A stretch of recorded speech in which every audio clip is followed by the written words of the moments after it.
Well, this is Michael DeVille coming to you from beautiful Phoenix, Arizona. It's April 23rd, 2021. And I just want to update where we are in this wonderful economy that's unfolding.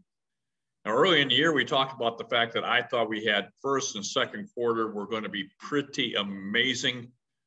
I thought that first quarter was going to be our 5 or 6% GDP, which would be just an incredible number. Keep in mind, a lot of presidents just wish and hope that they can get 3% just once or twice in the entire presidency. And here we come right out of the gate, maybe a 5 or 6% GDP for the first quarter. I think we had that. I think the second quarter is going to be even stronger. Good possibility 8 or 9, but maybe we can get a 10% GDP because people are coming back to work. People are buying.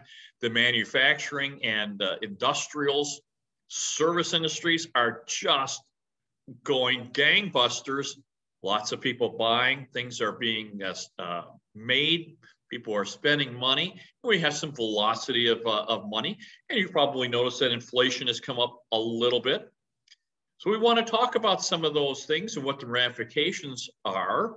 Let me go right to these charts and see if we can get these up so we can take a look at them very quickly. Now, this is the first screen. I want to talk to you and tell you that look at this. This is the U.S. Services PMI for business activity and manufacturing is just doing incredible. Now, when you're looking at these indexes, if you can get yourself a 50, that means that things are doing okay. Above 50 means that the economy is expanding. Below 50 means that it's contracting. And typically it doesn't go much either one way or the other. So if it's up at 52 or 53 or 54, you're thinking, wow, 54, the economy is doing really well. This one is in almost the 60, and both from 60.4 on services and 59 for manufacturing. Industrials doing the same thing. People are going back to work. Things are being made. Now it's being made. There's so much activity. We're running into shortages, and it's kind of slowing things down. I mean, if you need a chip for one of your manufacturings, of course, you're backlogged because there is just so much demand all across the globe. So people are buying things everywhere. So not only are we importing, we're exporting, we're making things. The economy is doing very, very well. And I think we have a really good shot in the first and second quarter of doing some really record increases. Now, look what's going on. Here's an ISH. All these charts are courtesy of Zero Hedge. Thank you so very much for allowing me to use these. But here's IHS market. Look at this. We talked about the fact that we could see the economy just drop like a rock. Now, we knew it was going to be a vicious economy. Dr. Charles Nenner and I talked in January of 2020. Dr. Nenner said that the economy was just poised to fall apart. He saw unemployment just awful, a huge decrease in GDP, an increase in unemployment. And sure enough, it just happened. This is kind of that COVID recession. It was vicious. It was deep, one of the deepest ones we had, but it was one of the shortest we had. We've got a V coming right out of it, and now we're up. Now we're above pre-COVID, so we've actually recovered, and we're doing really, really well. Now, here's where we talk about. Dr. Nenner and I were talking in January of 2020. He thought things were going to happen. I also concurred with him on my chart. I had a small correction in our housing market on my charts. We're going to talk about that in just a little bit. However, we're recovering. We talked about the fact that we thought it was going to recover quickly, and sure enough, it did. This is very, very good news for us. Now, look at the new homes. Now, keep in mind that real estate is a completely separate asset class from stocks and bonds. A totally different asset class. Oftentimes, real estate is a counter-cyclical. So when you're having problems on Wall Street, that money has to go somewhere. It often goes into real estate. That's been what we've noticed. We've seen this. This is the new homes. Here again, you can see that drop. And here's 2020, just dropped like a rock. Now, if you follow my work in April of 2020, we've talked about the fact that this was another correction, a small correction, and an ongoing bull market. Same with 2018. And correction in an ongoing bull market, making a great time to purchase a property. You can see how it just fell off. This is only really, this is a very, very short time. This is really probably maybe 2.5 months, and then it bottomed and started coming right back up. And of course, it just popped right back. This is a pretty strong surge, and it's been going up and down here. But we just hit, it's comparable to 2006. So in a great markets in the United States, we have housing shortage, and it looks like we're building houses everywhere. The problem is we have houses across the United States, they're just in the wrong spots. So a lot of people leaving some of these marketplaces, leaving the cities, and they're going to the suburbs, they're going to different states. The big states, of course, the big markets in the United States, Florida, Texas, and Arizona, have housing shortage. I'm here in Maricopa County, and we have so many people coming from California, from Oregon, from Seattle, lots of people coming from Illinois and Wisconsin and Minnesota. We can't build enough houses to accommodate all the people coming in. So the markets that they're leaving, they still have a little housing shortage, but nothing like the great markets of the United States. So a little bit of distortion in the housing market, but really good. The whole country is going to do very, very well, but the great markets of the United States are going to do exceptional. I would say this is probably where you might want to think of putting some of your investable dollars. I'm not telling you to put all your money into real estate. You might want to talk to your financial advisors to see if it's suitable for you. But we deal with a lot of baby boomers.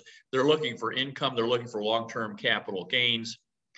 And the great markets of the United States are going to give that to them, and they're going to get a really nice income. Now look at this next. We're going to be talking about our 18-year cycle. And I want to bring this to your attention that here we talk about this. If you follow my work, we talk about March 2018 being the beginning of a pretty strong downturn. It was going to be a correction, but it was going to be a correction in an ongoing bull market. This was 2018. We thought that by the fourth quarter of 2019, we'd start to recover. And sure enough, we saw that. It came back up. So right here at January of 2020, I mentioned I thought we were going to have another small, very small correction. Well, another correction, and that correction would be an ongoing bull market, and a very good time to maybe pick up some properties, because going into this, you're going into the accumulation phase. We're probably right about here. This would correspond to July of 2022. So lots of time with which to accumulate properties. We've got up here is going to be about January 1st of 2025. So we have 4 years, 3.5, 4 years to really good marketplaces for you to make a fortune. So if your retirement account is just a little shorter than what you want it to be, great opportunity for you. Maybe you want to start doing some reallocations from your investable dollars. Be a great time for you to do this, because this only comes every 18.5 years, and we are in it now. It's a very good opportunity for you to make income and to make capital gains. Again, I don't tell you to put all your money in, but you probably want to have some of your money in the real estate industry. We've been counter-cyclical, which is often the case. If you think back, I mean, one of the advantages to being my age is I can look back at 3 cycles, because we're full cycle investors, and we can think, where are we in a cycle? And if I were going to compare this to the last cycle, we're probably around late 2002, early 2003. Maybe you can relate to that. The market really hadn't started yet, but it was getting ready. And that's where we are now. So we've got all this time with which to accumulate. And then we're going to see some very strong appreciation.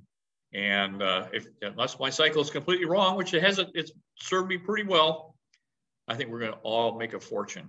So if you want to reach me, you can reach me at michael@michaeldill.com. I'm more than happy to talk to your financial advisors, your accountants, your estate planners, certainly your spouse. I'm more than happy to do that. So I just published my new book. I'm so terribly proud of this. This is Real Estate Investors for Beginners, Creating Generational Wealth. That's going to take you from having absolutely nothing, teach you about saving and getting out of debt, making sure the debt that you get is very good constructive debt. We're going to talk about some conversion strategies, a lot of how to get a property with little or no down. It's really for starters and beginners, but I'm going to tell you The moment you get onto the strategy, your life is going to start getting better because we've got things that are just going to make your life better. And of course, how to create a real estate money machine, retire with income. This is a strategy to plan. This is the business plan that my wife and I put together in the 80s. 9 years later, we were semi-retired and off to Europe. So these are great books. I'm very, very proud of them. Both of them are available at Amazon. How to Create a Real Estate Money Machine really is available all over the world. This one was just published 4 or 5 days ago, so it hasn't disseminated yet, but it's going to be absolutely everywhere. Appreciate your support. If you like my channel, give me a big thumbs up. You're welcome to join as a subscriber. We're always here for you. If we can help in any way, just give me you can reach me at michaeldeville.com.